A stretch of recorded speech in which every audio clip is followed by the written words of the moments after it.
When I walked into the courtroom that morning, something inside me tightened. I wasn't here as a retired legal professional, and I wasn't here as a calm observer. I was here as a mother who had watched her son fall apart while the woman he loved tore his life to pieces. And today, for the first time, she would finally face the truth she had been running from.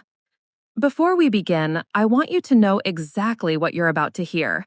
This is the story of how my son's marriage looked perfect on the outside, but slowly suffocated him from the inside. How a single accident turned him helpless, and how the person who was supposed to care for him used that moment to gain complete control, and how all of it led us here, to this courtroom, to the day everything changed. If you want more real stories like this, make sure you like the video and subscribe. It helps these voices reach more people. My name is Juliet. I spent years fighting cases, defending families who needed someone strong in their corner. I could see lies from a mile away. I could sense manipulation in a person's tone, their posture, their silence. But somehow, I didn't see the storm rising inside my own home. I didn't see the quiet sadness in my son's eyes, or the way his smile grew smaller every month after his wedding. Michael was always the gentle one, the boy who never raised his voice, who apologized even when he wasn't wrong, who carried everyone's emotions on his shoulders. When he married Jessica, he truly believed he had found someone who understood him, someone who'd build a life with him, someone who'd stand by him the way he always stood by others. But marriages don't break in one moment. They break slowly, silently, in the small details no one notices at first. Just a year after the wedding, Michael's accident changed everything. One mistake on the road, one hit, and my son's life was never the same. His spine suffered severe damage. There were days he couldn't even lift himself, days he cried from the pain, days he couldn't breathe without feeling something stabbing inside him.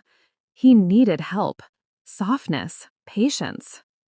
But what he got instead was control.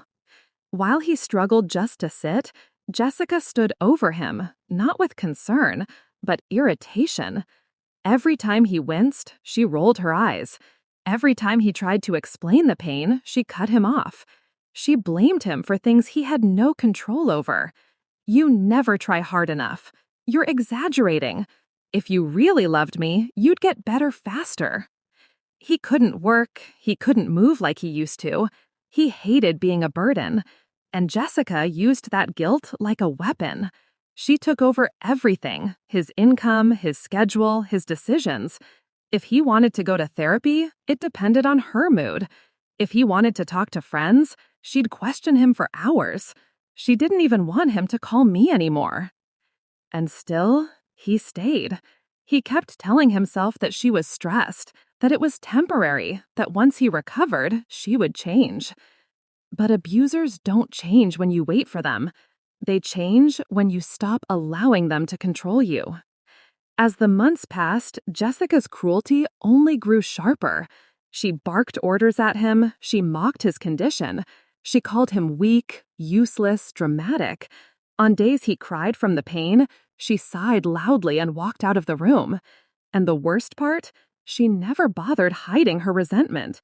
She acted like her recovery was ruining her life. But she stayed married to him, not because she loved him, but because his disability checks and stored savings were the easiest income she had ever gotten access to. Michael didn't know any of this then. He kept believing he was the problem. I still remember the night he finally broke down. His voice trembled when he called me, apologizing over and over, as if he had done something wrong by needing help. He told me he felt empty, alone, like he had lost himself in a house that was supposed to be his home. I wanted to go to him that very moment. I wanted to tear down every lie Jessica had fed him. But he begged me not to come. "Mom, I don't want her to think you're interfering. It'll make things worse." My heart shattered hearing that. My son was living with a woman who hurt him every day, and he was still worried about her feelings. He didn't know what I knew. He didn't know that Jessica had already crossed a line he could never imagine, a truth that would eventually drag all of us into a courtroom. And this is where everything started to change. The next morning, I woke before sunrise, quietly preparing breakfast while Michael slept, his body stiff and tired from nights of restless pain.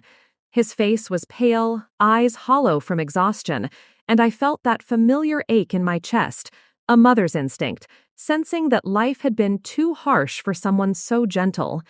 I peeked through the slightly open bedroom door, watching him breathe, and in that moment, I promised myself that I would no longer allow anyone to take what he had earned or what he deserved. I called Sarah to the backyard, where the scent of ripening oranges hung heavy in the cool morning air. Her small frame appeared at the door, her dress damped with tears, her eyes red and frightened. I guided her to sit beside me on the old wooden bench. "Sweetheart," I whispered, my voice soft but firm, "I heard what your mom told you last night. You're scared, aren't you?" She didn't answer at first. Her little body trembled, and then, suddenly, she threw herself into my arms, sobbing. "Grandma, I don't want to do what she said," she cried, her voice breaking. "I just want to stay with Daddy and you." I held her tighter, feeling the tiny weight of her sorrow as if it were my own. "You don't have to be afraid," I said, my words steady, though my heart thumped like a drum. "The truth is our strongest weapon. No one can force you to lie, and no one can take away the love your father and I have for you." She lifted her tear-streaked face and looked at me with a vulnerability that pierced me to the core. "But Mom said if I don't do as she wants, I'll never see Daddy again," she whispered. I swallowed the lump in my throat and squeezed her hands. "She's wrong, Sarah. No one has the right to take you away.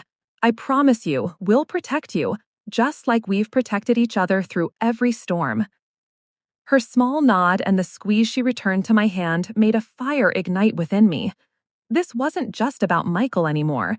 It was about keeping Sarah's innocence intact, shielding her from a world that had tried to force her to grow up too fast. Later, I overheard Jessica talking to Sarah again, her words filled with manipulation and subtle threats. My blood ran cold. I realized then that threats or yelling wouldn't protect them. I needed evidence, concrete proof, something that could pierce Jessica's carefully built facade. That's when I decided to contact an old acquaintance, someone who once had been my ally in the world of law.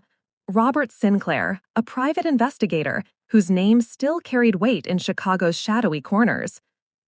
His office was tucked into a narrow alley, a place that smelled of old paper and tobacco. When I stepped inside, the dim light revealed him seated behind a cluttered desk, cigarette half burnt, his eyes widening in recognition. "Juliet," he said, surprised. "It's been years. I thought you'd left this world behind." I offered a small, cold smile. I did, until now. I explained everything: Michael's accident, Jessica's transformation, her manipulations, the lies she was trying to impose on Sarah. Robert listened quietly, his sharp gaze analyzing every detail, and finally said, "I understand, but Juliet, be ready. The truth can cut deeper than any lie." Days later, we met in a quiet corner of a small cafe. Robert slid a thin folder across the table. Inside were photographs, clear and undeniable. Jessica, dressed in red, laughing with a man who radiated wealth and influence, exiting a luxury hotel. Her eyes sparkled in those images, a stark contrast to the cold face she showed at home. "His name is William Carter," Robert murmured, "a businessman with connections and a history of using women for profit. This isn't just a fling, it's a scheme." My heart twisted with anger and disbelief. Michael, who had fought every step of recovery with courage, was being betrayed by the one person he trusted most, and Sarah, too young to understand fully, was being manipulated to serve a plan that had nothing to do with her well-being. "I need everything," I told Robert. "Every receipt, every flight, every piece of proof you can gather. I'll take it from there." The next time Jessica suggested selling Michael's home, her tone bright and casual, I looked at her steadily. This house, I said, quietly but sharply, was built by Michael's hard work. It is not yours to sell on a whim. She froze, her practiced smile faltering. I glanced at Sarah, her small hands fidgeting, and felt my resolve deepen. This was my family, and I would protect them at any cost. The morning of the first court hearing was gray and rainy. I helped Michael out of the car, each of his steps slow and deliberate, the weight of pain and uncertainty etched into every movement. Yet he smiled at me weakly, trying to reassure me that he could endure what lay ahead. On the other side, Jessica arrived, radiant in her green dress, flanked by her family, laughing as if she were heading to a celebration, not a trial that would decide the future of our lives. Inside the courtroom, the tension was suffocating. Michael sat, gripping his crutches, while I silently prepared myself. Jessica's lawyer began, her voice crisp and precise, painting Michael as a burden, a man incapable of providing for his family. Every word cut like a blade, and I could feel my son's strength waver. Then I stood. I walked to the table, opened my old leather briefcase, and declared that I would represent Michael. Gasps filled the room. Jessica's jaw dropped. The judge, stunned, peered at me as if recognizing a ghost from a past life. "Mrs. Juliet Moran?" he asked, voice trembling slightly. "Are you the Queen of Law?" I nodded firmly. "Yes, Your Honor, and I have never stopped fighting for justice." With that, the tide began to turn. Evidence was laid out methodically. The house ownership, the manipulative recordings, the financial ties between Jessica and her accomplice. Every piece built a wall of truth that no lie could penetrate. Sarah's voice, small but unwavering, finally declared her love for her father and her refusal to lie for her mother. The courtroom erupted. Michael cried, his tears of a mixture of relief and disbelief. Jessica tried to shout, to claim the evidence false, but no one listened. The documents, the recordings, the courage of a child who refused to lie, these were undeniable. And in that moment, I realized that the battles of the past, the cases I had won and lost, had led me here. I had the experience, the strategy, and now, the reason: my family. The hearing concluded. The judge declared that Michael would retain full ownership of his home, that he and I would have custody of Sarah, and that Jessica would have no financial claim. The courtroom buzzed with murmurs of astonishment. Michael collapsed into my arms, and Sarah clung to us, her sobs mingling with laughter. We walked out into the sunlight, free at last. Michael began rehabilitation with hope restored. Sarah's laughter returned to the house, and for the first time in years, I felt a calm that had nothing to do with victory. It was the quiet certainty of protecting those you love. And as I watched Sarah twirl in my old shoes, pretending to be a lawyer, I whispered to Michael, "Justice doesn't disappear. It waits for those brave enough to awaken it." Life had returned, fragile but bright, and I knew that no matter the storms ahead, the truth and love in our family were unshakable. Here's part 3, fully rewritten in English, continuous storytelling style, 8 to 10 minutes, fully original. The days that followed felt like stepping into a new world. Michael's steps grew steadier, the tremor in his hands slowly fading, and with every small victory, the shadow of despair lifted from our home. I watched him, my heart swelling with pride, as he began to laugh again, even if only quietly at first. Sarah was a whirlwind of energy, bouncing between us, her innocence untouched by the cruelty that had once threatened it. One evening, as the sun dipped behind the city skyline, casting long amber shadows across the kitchen, I found myself preparing dinner while Michael and Sarah set the table. Sarah looked up at me, her eyes wide, and whispered, "Grandma, I want to learn everything you know about the law. I want to help people too."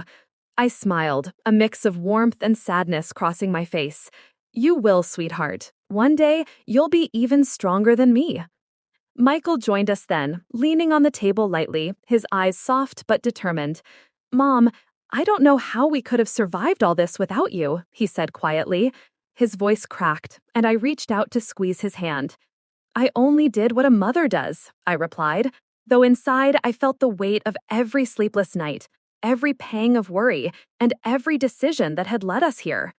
But peace, I soon realized, is never permanent. Just as the wounds of betrayal begin to heal, the world tests you in new ways. One morning, I received a letter in a plain envelope, bearing no return address. I opened it with caution. Inside was a thin, folded note. You may have won this battle, but the war isn't over. Some truths are dangerous. Stay vigilant. My pulse quickened. Someone knew more than they should.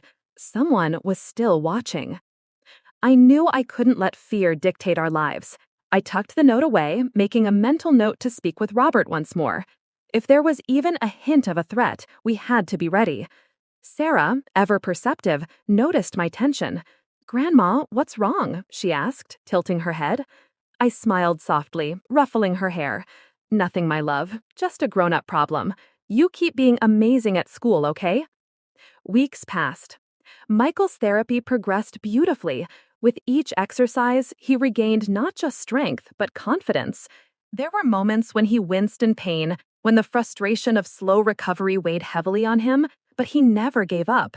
Sarah cheered him on relentlessly, shouting, "You're my superhero, Daddy!" Her laughter became the soundtrack of our home, washing away the echoes of Jessica's cruelty.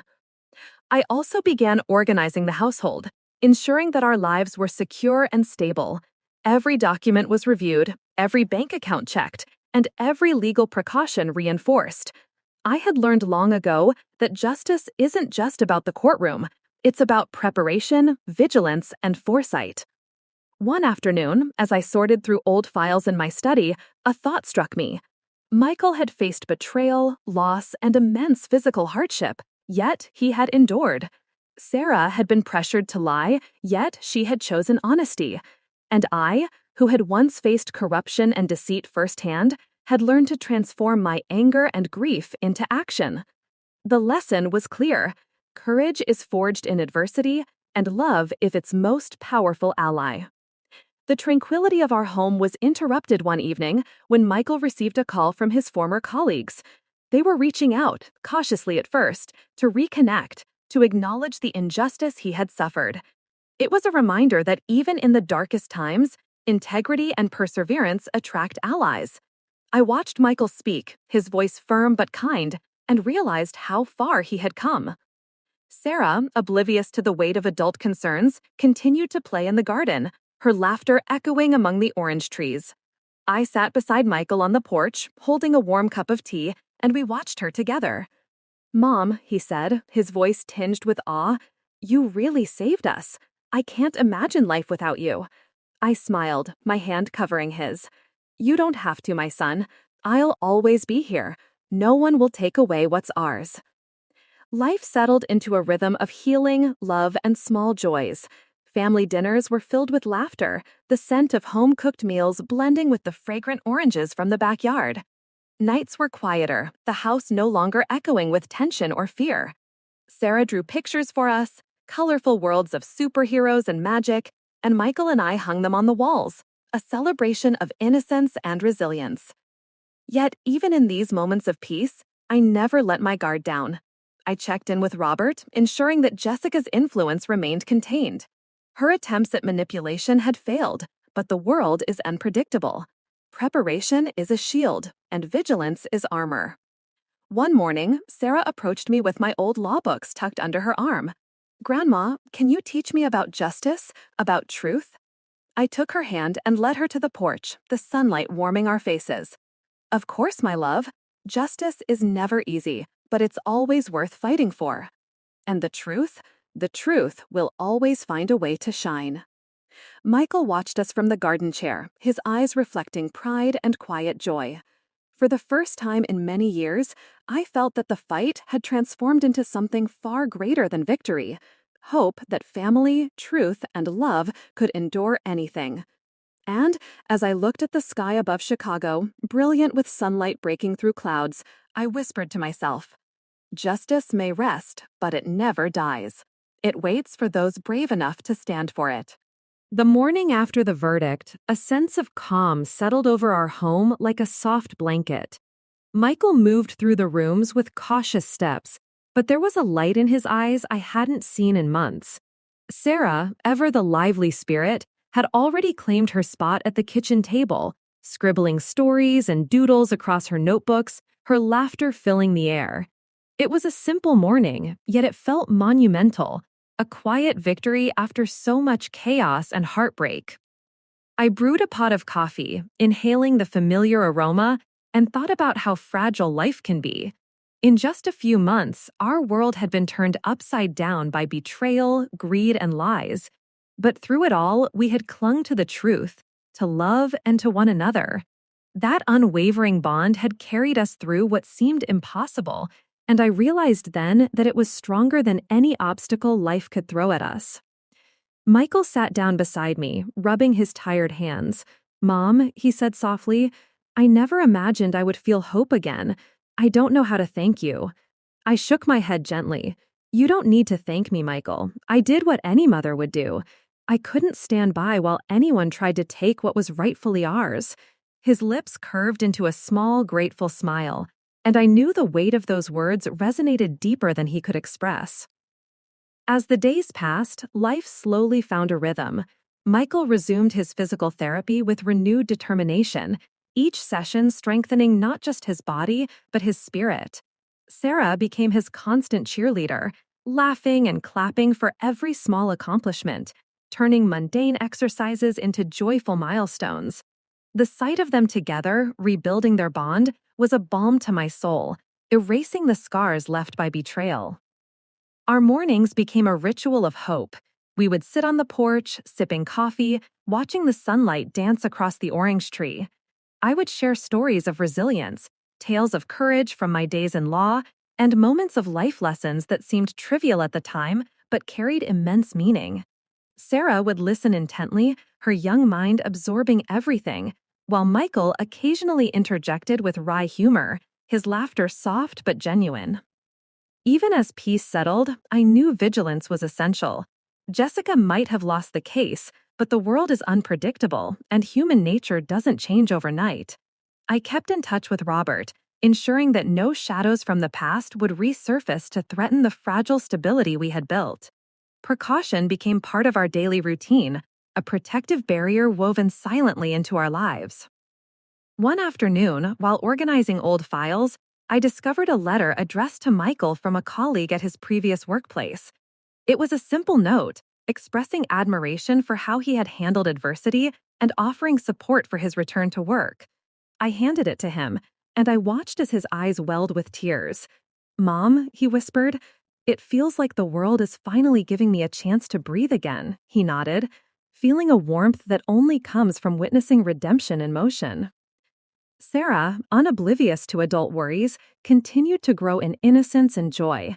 She would wake each morning with boundless energy, dragging Michael to the garden for playful races, pretending to be superheroes saving the world. One day, she approached me with her small hands gripping my old law books. "Grandma, will you teach me to fight for what's right?" she asked, her eyes shining with determination. I knelt beside her, taking her hands in mine. "Yes, my love. Justice isn't easy, but it is always worth fighting for. And truth will always find a way to shine." Michael watched quietly from the porch chair, his gaze fixed on the two of us. I could see the pride and hope reflecting in his eyes, a quiet acknowledgement of the journey we had endured together. For the first time in years, our family felt whole, bound not just by blood, but by resilience, love, and unwavering trust. The seasons began to change, and with them, life continued to heal. Sarah's laughter became the soundtrack of our home, blending with the soft hum of the city outside. Michael's steps grew steadier each day, a tangible testament to perseverance and the healing power of love. And I, who had fought tirelessly to protect them, finally felt the weight of my own soul lift, knowing we had endured and emerged stronger. Yet, amidst all this peace, I never lost sight of the lessons learned. Life is unpredictable, and betrayal can strike when least expected.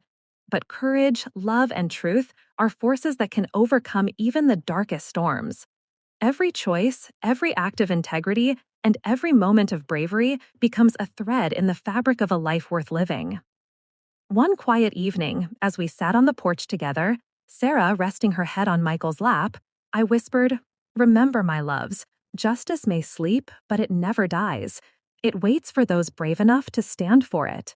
Michael nodded, his hand resting over mine, a silent acknowledgement of the battles fought and the victories won. I realized then that the fight was never just about winning a case or reclaiming a home. It was about restoring faith, nurturing hope, and protecting the innocence of those we love. It was about showing that even in the face of deceit, cruelty, and betrayal, resilience and love could prevail. The weeks after the verdict passed quietly, yet each day carried a sense of renewal. Michael continued his rehabilitation, slowly regaining strength and confidence. The crutches that once symbolized limitation now became a reminder of his perseverance. Sarah, ever lively and resilient, seemed to bloom with newfound freedom, her laughter filling the rooms that once echoed only tension and fear. Life felt lighter, yet I remained vigilant. Even after our legal victory, the world had a way of testing patience and courage. One afternoon, as I prepared lunch in the kitchen, Sarah tugged at my sleeve, holding a small notebook filled with her drawings. "Grandma," she said with a serious tone, "I made a story about our family. It's about bravery and truth." I knelt beside her, brushing a stray strand of hair from her face. "Show me," I said, my heart swelling with pride. She handed me the notebook, and I flipped through pages of crayon heroes, small houses surrounded by trees, and tiny figures standing firm against shadows. Each drawing reflected her inner understanding of the struggles we had endured and the courage that had carried us through. Michael sat at the table, sipping water from a glass, watching her with a gentle smile. "She's a lot like you," he said softly. "She sees things clearly, and she never gives up." I smiled faintly, thinking of how much of the resilience in Sarah came from him, the strength of her father mirrored in her small frame. "And you, Michael," I said quietly, "are the reason she knows what courage looks like. Never forget that." That evening, as the city lights flickered on outside, I reflected on the path that had led us here. Jessica's attempts to manipulate, to control, and to destroy had been relentless, but we had stood firm. The truth, carefully gathered and presented, had shattered the illusions she had built. The lessons were profound. Deception has limits, and justice, though patient, always finds its way. I still kept in touch with Robert, who had become more than an ally. He was a reminder of the necessity of vigilance in life. One rainy afternoon, he called with a soft chuckle in his voice. "Linda, it seems our work isn't done after all. There are whispers that Jessica is trying to recover her social influence in the city, using connections and charm to mask her past." I paused, the weight of experience settling over me. "Then we watch, carefully. Any step she takes, we will be prepared." He agreed, and I knew that foresight, patience, and awareness were now part of our daily lives. Days turned into weeks, and our family grew stronger in ways both small and monumental. Michael's laughter returned in fragments at first, then fully, as he embraced the activities he had once loved.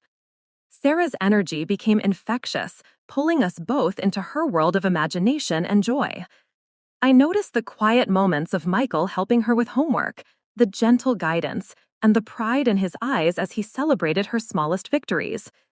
Each gesture, each shared smile, was a stitch in the fabric of our healing. I made it a point to spend time with both of them, teaching Sarah lessons of courage without forcing fear upon her.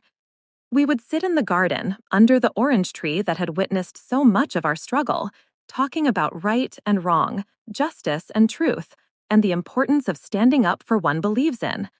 Her questions were direct and unflinching, and I answered them with honesty, shaping the foundations of a strong and fearless young girl. One day, as we were organizing the house, Sarah discovered an old box of photographs, reminders of life before the storm. She picked one up, a faded image of Michael smiling before the accident, carefree and vibrant. "Grandma," she asked softly, "will Daddy ever feel happy like this again?" I took her small hand in mine, looking at her with a steady gaze. "Yes, my love. Sometimes happiness takes time to return, but it always finds its way back when we nurture it with patience, love, and courage. Michael, overhearing our conversation, smiled faintly and placed his hand over ours. "It's coming," he said, voice thick with emotion. "Thanks to you both." It was a moment of quiet triumph, the kind that doesn't make headlines but lingers in the soul, a reminder that healing is a process and love is the most powerful force in that journey. We also started rebuilding our lives socially. Neighbors who had once avoided our household now greeted us warmly, aware of the injustices we had endured and the truth that had prevailed. Some even shared stories of courage inspired by our fight, creating a ripple of hope that extended far beyond the walls of our home. Sarah became the little ambassador of resilience, proudly recounting moments where honesty and bravery had triumphed, her innocent voice carrying lessons that adults sometimes forgot. Evenings were reserved for family dinners, simple meals shared with laughter and conversation. The kitchen, once a place of silent tension, became the heart of our home again. Michael would recount small victories from therapy, Sarah would interject with amusing stories from school, and I would simply listen, savoring the harmony that had returned. Each sound, each smile reinforced the truth that the family we had fought so hard to protect was finally safe. Yet, I reminded myself daily that vigilance remained necessary. Life has a way of testing even the strongest bonds, and complacency can be dangerous. But now, we faced each challenge armed not only with evidence and experience, but with the strength of unity and the clarity of purpose. Together, we were unbreakable. One sunny afternoon, Sarah surprised me by slipping into my old blazer and pretending to be a lawyer, her small hands holding imaginary documents. "Grandma," she said with a grin, "I'll be just like you." Michael laughed heartily, his eyes shining with pride. I knelt to her level, taking her hands gently. "Then remember this, my brave little one. Fight for truth, protect those you love, and never let fear guide your choices." As the sun set, casting long shadows across our garden, I reflected on the journey. From pain and betrayal to triumph and restoration, our story had become a testament to resilience, love, and justice. No matter how deep the darkness, the light of courage and truth can always find its way. Life settled into a rhythm that felt both comforting and fragile. Michael's progress continued steadily, each day showing a little more strength, a little more confidence. Yet, despite the legal victory, we all knew that rebuilding trust and stability takes longer than winning a case. Every smile, every laugh was hard-earned, a reminder that peace is not given, it is fought for, protected, and nurtured. One rainy evening, I sat by the window, Sarah curled up next to me, sketching in her notebook. "Grandma," she said softly, "do you think people will always lie to get what they want?" I took a deep breath, letting the sound of raindrops tap gently against the glass. "Some will," I admitted, "but truth is stronger than lies, even if it takes time to prove itself. Always remember that honesty, courage, and love can protect you when deceit tries to take hold." She nodded slowly, her small fingers pausing in midair, as if letting the weight of the lesson settle. Michael, though exhausted from therapy, joined us in the living room. He sank into the couch, leaning heavily on his crutches, yet there was a softness in his eyes that had been absent for months. "I feel like I'm finally myself again," he said quietly, "not just because of what we won, but because we're together, and that makes everything bearable." I smiled, feeling the warmth of his words wrap around me like a shield. Together, we were learning that victory isn't just about justice, it's about healing, nurturing the bonds that give life meaning. The neighborhood, once indifferent or even judgmental, now welcomed us back with quiet respect. Neighbors shared nods and smiles, small gestures that reminded us we were not alone. Some even came forward to tell us their own stories of injustice and resilience, and I realized that our struggle had inspired others to find courage in their own lives. Sarah's laughter in the garden became a symbol of renewal, her innocent joy a testament to the enduring power of family. Yet I never let my guard down. Jessica may have lost in court, but ambition and deceit rarely disappear entirely. I continued to monitor the subtle moves she made through her remaining social circles, her attempts to regain influence, always making sure that Michael and Sarah remained shielded from her manipulations. Robert, ever vigilant, provided quiet updates, reminding me that the world rarely forgives or forgets, and that protection often requires foresight as much as courage. One crisp morning, Michael and I took Sarah to the local park. She ran ahead, chasing leaves in the wind, and turned occasionally to look at us, her small hands raised in triumph as if she were conquering the world. Watching her, I realized how much our family had grown, not just physically or emotionally, but in spirit. Michael was rediscovering hope, Sarah was learning resilience, and I was reminded that the fight for justice extends beyond the courtroom. It lives in the quiet moments of care, patience, and guidance. Evenings at home became sacred. We would cook together, often laughing at small mistakes or the way Sarah tried to mimic our movements. The kitchen, once a place of stress and tension, transformed into a haven of warmth, filled with aromas of fresh meals and the sound of contented conversation. These simple moments reinforced the truth that the foundation of a strong family is not material wealth, but shared love, trust, and dedication. One night, as the city slept under a blanket of quiet, Sarah climbed into my lap and asked, "Grandma, will people always try to take what isn't theirs?" I held her close, feeling the weight of her young mind and the innocence that had survived so much.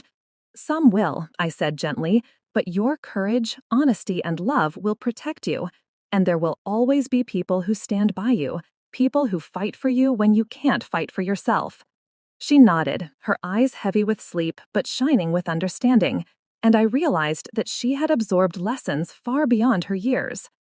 Michael, too, found moments of quiet reflection. We would sit together on the porch, watching the sunset over Chicago, discussing life, justice, and the importance of integrity. "I never realized," he said one evening, voice soft, "how much I underestimated the strength it takes to protect those you love. You've taught me more than any court ever could." I squeezed his hand, feeling the full weight of our journey, how pain, betrayal, and perseverance had shaped us into a family stronger than before. Our home, once a battleground of deceit and manipulation, now pulsed with life and harmony. The orange tree in the backyard, heavy with fruit, became a quiet symbol of growth, endurance, and the sweetness that follows hardship. Sarah would often sit beneath its branches, reading or drawing, her laughter mingling with the wind, and I realized that these moments were as vital as any legal victory. Even as life settled into this new normal, I reminded myself that vigilance remains part of our journey.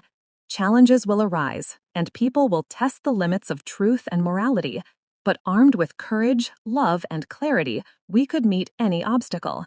Sarah and Michael were no longer simply my son and granddaughter. They were partners in the ongoing battle for a life defined by integrity, resilience, and compassion. One afternoon, as sunlight streamed through the windows, Sarah looked up at me with a grin, holding my old briefcase. "Grandma, I'm ready to fight for the truth, just like you." I laughed, lifting her into my arms. "Then remember, my brave one, strength comes not from power, but from standing for what is right, even when the world doubts you." Michael joined us, wrapping an arm around both of us, and for the first time in months, our little family felt completely whole. The weeks after the verdict felt surreal. Each day was a mixture of quiet triumph and cautious vigilance. Michael slowly regained his independence, though every step he took with his crutches reminded him and me of the fragility of life. The accident, the betrayal, the court battles, they had all left their marks. Yet every small victory, like him reaching for a glass of water without assistance, was a reminder that healing is a gradual process and patience is its own form of strength. Sarah had transformed in ways that surprised me. The fear and confusion that once clouded her young eyes had been replaced by curiosity, courage, and a spark of mischief. She would often run around the garden, calling out instructions for imaginary court cases, declaring her stuffed animals guilty or innocent, and I couldn't help but smile. It was as if our home had become both a sanctuary and a classroom, teaching her the values of honesty, justice, and resilience before life could impose its own harsher lessons. One morning, as the first light of dawn filtered through the curtains, Michael turned to me while Sarah slept beside him. "Mom," he said quietly, his voice thick with emotion, "I can't believe how much you've done for us. I owe you more than I can ever repay." I held his hand, letting him feel my strength. "You don't owe me anything," I whispered. "All I did was what any mother would do. But remember, true strength lies in the choices we make when no one is watching, and in protecting the ones we love, even when it's difficult." Evenings were our favorite part of the day. We would gather in the kitchen, cooking meals together, filling the air with laughter, aromas, and small shared victories. Sarah would often jump in to help, though she usually made a bigger mess than she solved. Michael would chuckle, teasing her lightly, and I would shake my head, feeling a warmth that had been absent for far too long. These small routines reminded us that the foundation of family isn't built in courtrooms or through victories alone. It's built in moments of shared life, in love that is given freely and without condition. Yet, the world outside remained a reminder that vigilance is necessary. I couldn't ignore the whispers, the occasional glances, or the subtle moves by people who had previously underestimated us. Jessica was now distant, but her influence and ambition had once caused so much chaos that I knew she could try again in some form.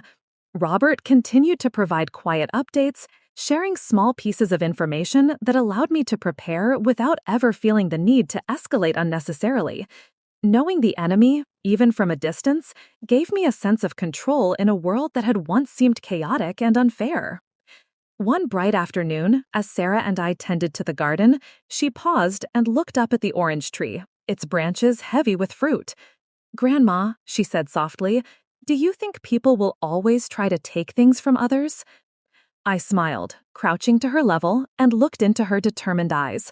"Some will, my dear, but the truth is stronger than their schemes. Courage, honesty, and love are shields that cannot be broken if you hold on to them firmly." She nodded, her small hands clutching mine, and for a moment the world seemed simple, as it should for a child, pure, safe, and full of possibility. Michael's progress was steady, but not without setbacks. Some days were more difficult than others, when pain or fatigue slowed his steps, and I would be there to offer encouragement. "You've come so far," I would tell him. "Don't let a single stumble define your journey. Every step you take is proof of your strength." He would nod, sometimes silently, and I knew he was learning a lesson I had long carried. Resilience is built in moments of struggle, not comfort. One evening, I found myself reflecting on the journey we had endured. I remembered the sleepless nights, the fear, the legal battles, the moments of helplessness as I watched Michael struggle. But alongside those memories were the victories, the courage that emerged from desperation, and the realization that truth, when wielded wisely, can topple even the most carefully constructed lies. I shared these thoughts with Michael as we sat on the porch, the city lights twinkling in the distance. "We've been through storms," I said softly, "but storms also show us where the anchors are. Family, love, and integrity, they hold us steady." He squeezed my hand, his eyes reflecting both gratitude and quiet awe. Sarah, always attentive, overheard and nodded seriously. "I want to be brave like you and Daddy, Grandma. I don't want lies to scare me." I pulled her close, feeling the weight of her words and the promise they contained. "And you will be," I said, "because you already are. Courage isn't about never being afraid. It's about standing up for what's right, even when fear is present." Her small arms wrapped around me, and in that embrace, I realized that our family had not just survived. We had become stronger, wiser, and more united than ever. As days turned into weeks, our routine settled into a comforting pattern. Michael continued therapy, gaining confidence and mobility. Sarah thrived at school, her creativity and resilience growing alongside her understanding of the world. I balanced care for both with quiet observation, ensuring that our home remained a safe haven. Every night, as I watched them sleep, I felt a sense of accomplishment and peace that no courtroom victory could ever replicate. Our family was whole again, protected not just by laws, by bonds forged through courage, trust, and love. The lessons of the past remained clear. Life tests us relentlessly, presenting betrayals, hardships, and challenges that threaten to break us. Yet, in each test lies the opportunity to demonstrate integrity, strength, and compassion. Protecting family, seeking justice, and embracing truth are not just acts of courage, they are acts of hope that ripple outward, touching others and shaping the world around us. One afternoon, Sarah tried on my old blazer and briefcase, pretending to be a lawyer like me. "Grandma," she said with a grin, "one day I'm going to fight for truth just like you." I laughed, lifting her into my arms. "And you will, my brave one. Always remember, strength comes not from power, but from standing firm in what is right, no matter how challenging the path." Michael joined us, wrapping his arms around both of us, and for the first time in a long while, our family felt complete, safe, and ready for the future. The lessons of the past remained clear. Life tests us relentlessly, presenting betrayals, hardships, and challenges that threaten to break us.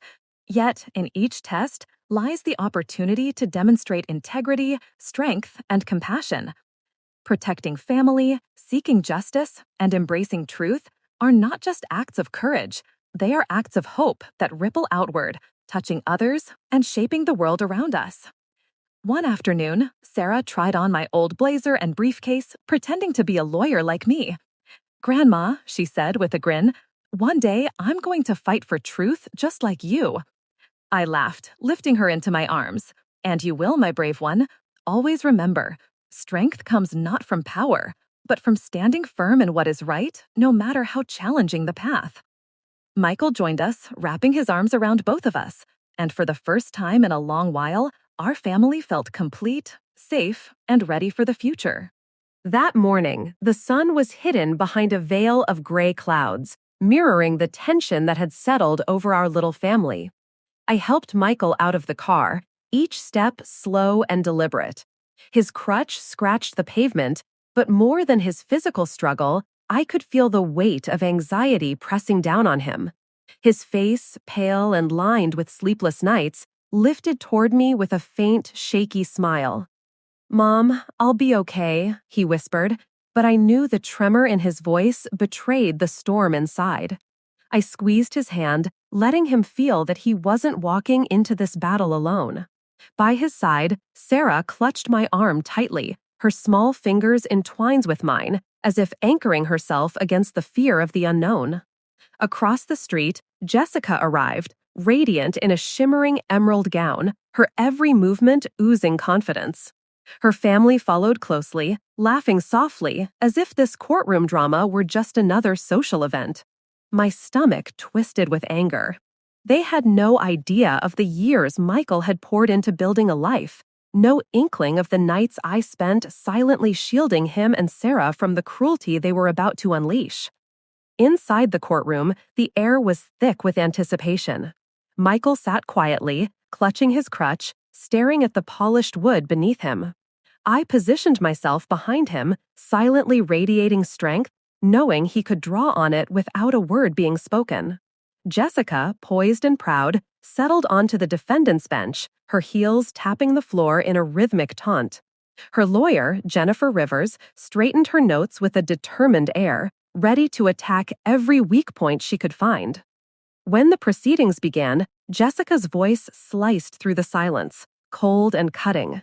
"Your Honor, my client, Mrs. Jessica Torres, has endured an intolerable life with a husband who is no longer able to fulfill his role. We request a divorce and equitable division of all marital property, including the house they shared." Each word landed like a blow to Michael, and I felt his body tense, the crutch trembling under his grip. I wanted to shout, to expose the lies in that courtroom, but restraint was key. I could not allow anger to replace strategy. Jessica's smile widened as if sensing victory, but she hadn't accounted for the shield I had prepared, truth. Stepping forward, I opened my old leather briefcase. The zipper's click echoed through the silent room, commanding attention. "Your Honor," I said, my voice firm and unwavering, I will represent my son, Michael Villisiner, in this trial. The courtroom froze. Jennifer's eyes widened in disbelief, and Jessica's triumphant expression faltered. Murmurs swept through the audience. Recognition, surprise, and perhaps a touch of fear spread across the room. I reached for the stack of documents I had meticulously gathered.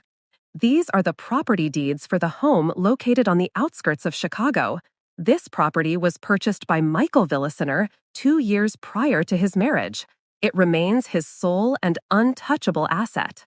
I placed each paper before the court, building an unshakable wall of fact. The clerk reviewed them carefully, nodding at their authenticity. Judge Morales's gaze softened, a faint gesture of approval visible. Jessica's family stiffened, the confidence in their posture beginning to crumble. Jennifer, though trying to maintain control, glanced nervously at the documents, her voice wavering as she attempted to argue that the house was now a marital home. I interrupted firmly, leaving no room for debate. Mrs. Rivers, state law is clear. Ownership of a property acquired prior to marriage remains with the original owner, regardless of its use as a family residence. The tension in the room was palpable. Michael's hand gripped mine under the table, sending a warmth of courage up my arm.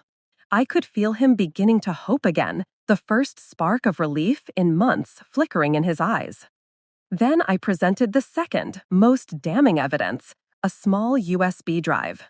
Calmly, I handed it to the court clerk. Your Honor, this contains a recording made the night before our first hearing. It proves attempts to manipulate a minor child into lying under oath. The audio began to play. Jessica's voice, harsh and commanding, ordered Sarah to say that she no longer wanted to live with her father. Sarah's little voice trembled, protesting, "But I love Daddy. I don't want to lie." Every heart in the room tightened. The betrayal was raw and undeniable. Jessica leapt from her seat, screaming that it was false, her voice trembling with desperation. Jennifer tried to calm her, but even her touch could not cover the unraveling of their case. Judge Morales raised a hand, demanding order. Then he directed the court, "Call the child, Sarah Villisiner, to testify." The little girl stepped forward, trembling but resolved. She lifted her tear-stained face and, with a clarity that silenced the courtroom, said, "I love my daddy. I am not lying. I want to stay with my father and grandma." The room erupted in murmurs, a mix of awe and validation. Michael sank to his knees, tears streaming freely, his body trembling with relief. I embraced both him and Sarah, holding them tightly, letting the moment of triumph wash over us. Jessica, pale and defeated, shouted that I was a failed lawyer, attempting to undermine my credibility, but every eye in the room, every reporter, every stranger, recognized the unwavering truth and courage in my stance. I spoke calmly, recounting my past struggles, how corruption had forced me to step away from the law years ago, but never my commitment to justice. The court was silent. Michael's gaze met mine, understanding for the first time the depth of battles I had fought on his behalf. Sarah clutched my hand, the embodiment of innocence and trust. The tide had turned, and no lie, no manipulation could reverse it. Judge Morales acknowledged the facts, the evidence, and my testimony. He recognized the authenticity, the dedication, and the moral strength behind our fight. Jessica and her entourage sat in disbelief. Their facade had crumbled. As the courtroom recessed, whispers of admiration and respect flowed from the audience. Strangers approached, thanking me for standing up for what was right. For the first time in months, Michael, Sarah, and I walked out together, united, unbroken, and hopeful. The courtroom felt different the next morning. There was a kind of heavy silence, one that comes only when everyone knows the truth has already been exposed, and all that's left is the final judgment. Michael sat beside me, exhausted, but calmer than I had seen him in months. Sarah leaned against his shoulder, drawing little circles on his arm, as if her tiny gestures alone could keep him steady. Jessica entered quietly this time. No dramatic heels, no sparkling dress, no confident sway. She looked smaller somehow, like the weight of her choices had finally settled on her shoulders. Her parents stayed close behind her, whispering urgently, but she hardly reacted. She just stared forward, stiff and pale, waiting for the inevitable. When Judge Morales walked in, the entire room straightened.